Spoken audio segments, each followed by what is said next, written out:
যেখানে যে দাঁড়িয়ে আছেন আপনারা বসে যান। প্রিয়জনেরা, আমরা আলোচনা শুনেছি বক্তব্য। এ পর্যায়ে আমাদের সামনে অতিথিদের বক্তব্য।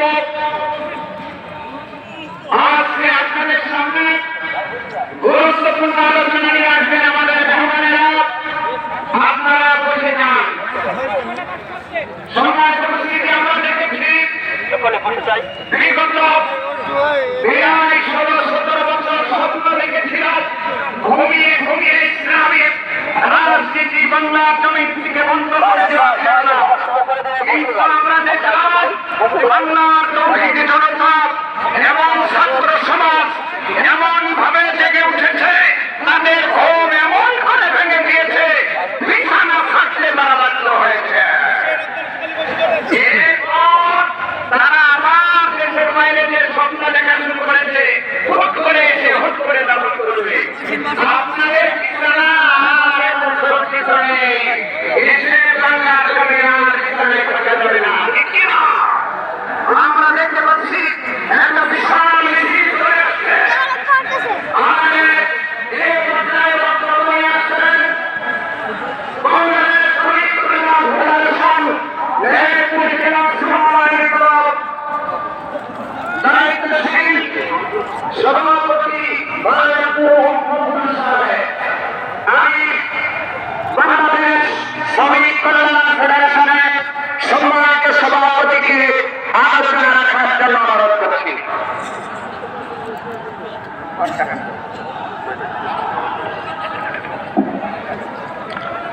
أعوذ بالله من الشيطان الرجيم بسم الله الرحمن الرحيم الحمد لله رب العالمين الصلاة والسلام على رسوله الكريم শহীদ কাফেলা বাংলাদেশ জামাত ইসলামী গাংনী উপজেলা শাখার উদ্যোগে আজকের এই কর্মী সম্মেলনে উপস্থিত আমাদের প্রধান মেহমান যশোর কুষ্টিয়া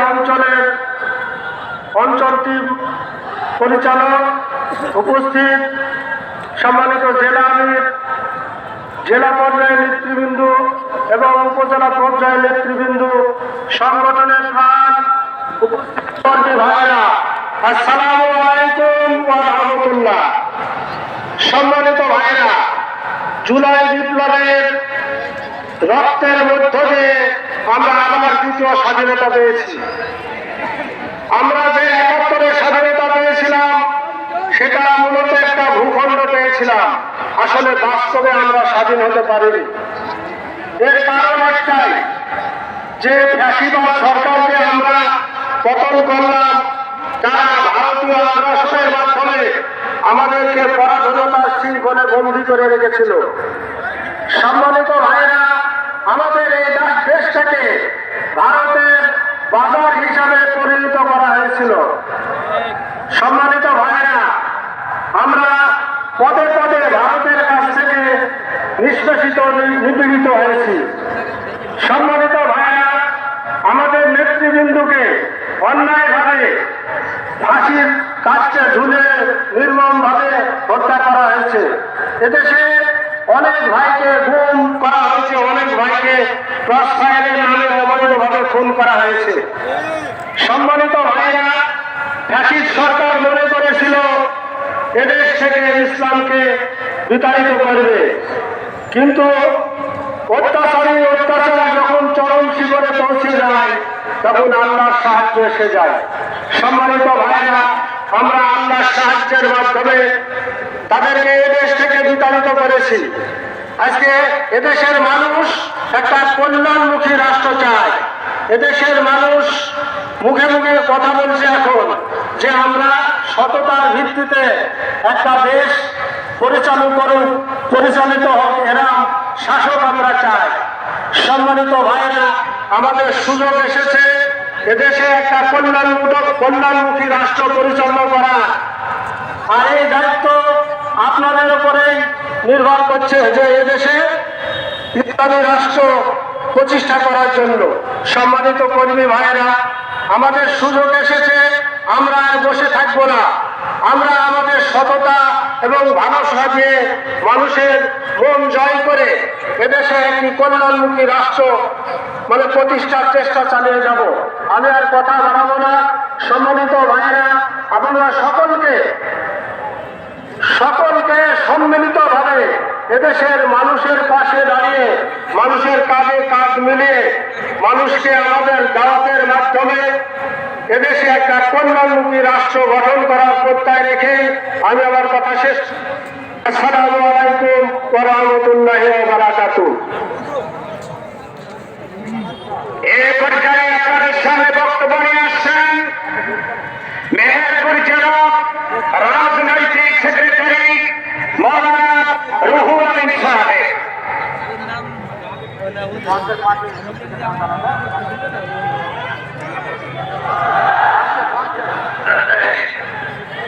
আল্লাহু আকবার।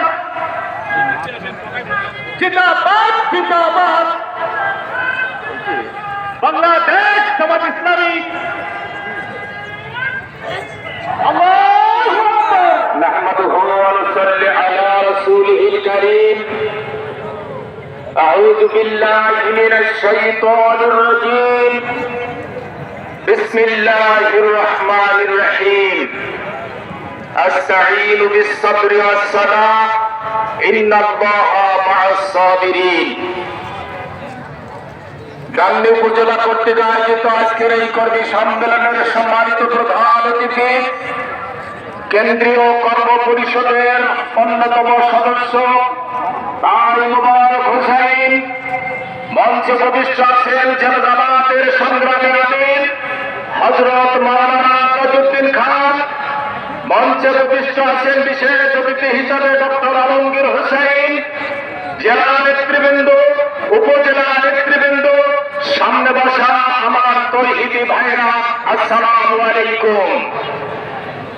সম্মানিত ভাইরা, এমন একটি মুহূর্তে আমরা এখানে দাঁড়িয়ে কথা বলছি, আজ থেকে 5 মাস আগে ঘটেছে 24শে জুলাই এবং আগস্ট।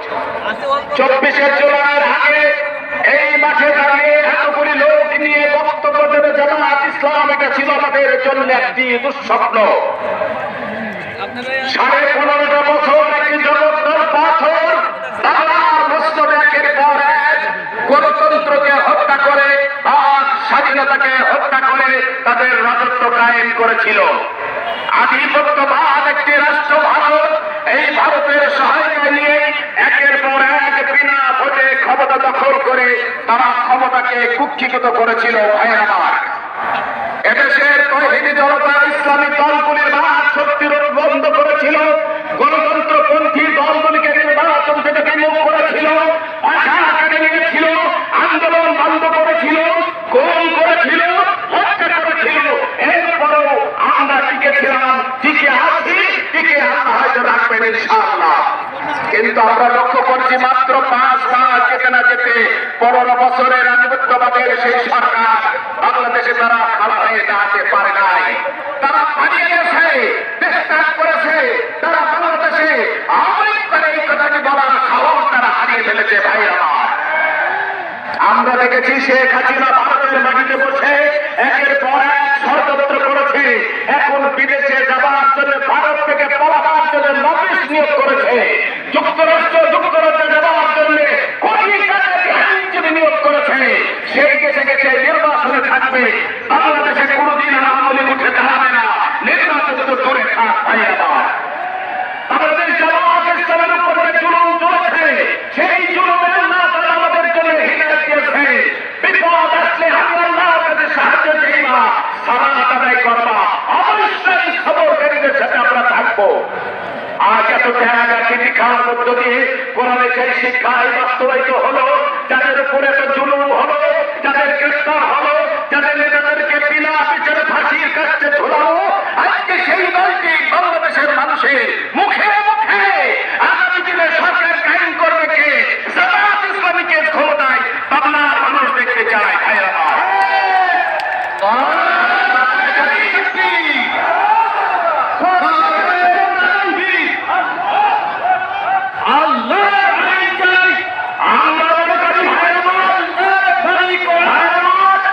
অন্যান্য দলগুলিকে দেখে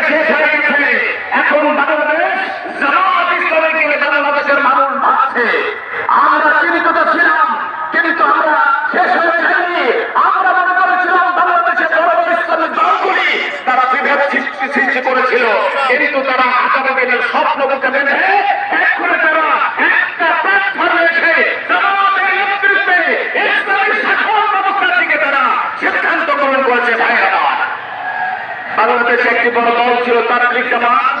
খেয়াল করে দেখুন, ভারতের কথা বলি, ভারত সারা পৃথিবীর একটি বড় দেশ। আমি মনে করি তাবলীগ জামাতের নতুন ভারতের একটি দশা হয়ে গেছে। আক্রমণ সেখানে আজকে বাংলাদেশে আন্দোলনের যে পক্ষে তাদেরকে আক্রমণ করছে, তাদেরকে গ্রেফতার করছে। আর কিছু মনে হচ্ছে ভারত পক্ষে যারা হবে, ভারতের কথা যারা বলবে সেখানে তাদের সে আক্রমণ হবে।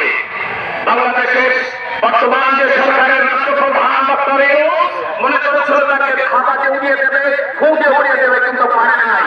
ভারত এখন অন্ধকার দেখছে, সারা বাংলাদেশ সহ ছোট ছোট রাষ্ট্রগুলি তার পাশে যারা আছে, ভারত থেকে তারা মুখ ফিরিয়ে নিয়েছে, বাংলাদেশ মুখ ফিরিয়ে নিয়েছে, বাংলাদেশ সহজের সাথে নিজের আগামী দিনে বাংলাদেশ কালের কাছে হাত পাতবে না, ভারতের কাছে তো নয়। বাংলাদেশ নিজে বুক প্রতিটি স্বাধীনতার যুদ্ধে মানচিত্র ফিরে গেছে, স্বাধীনতার এই স্বপ্ন নিয়ে আগামী দিনে একটি বিপ্লব ঘটিয়ে একটি সাধারণ ব্যবস্থা দেশে কায়েম হবে ইনশাআল্লাহ। বাংলাদেশ জামাত ইসলামীকে শেষ করার জন্য কাল নিষিদ্ধ করেছিল, ছাত্র শিবিরকে নিষিদ্ধ করেছিল। আল্লাহ কি মহিমা!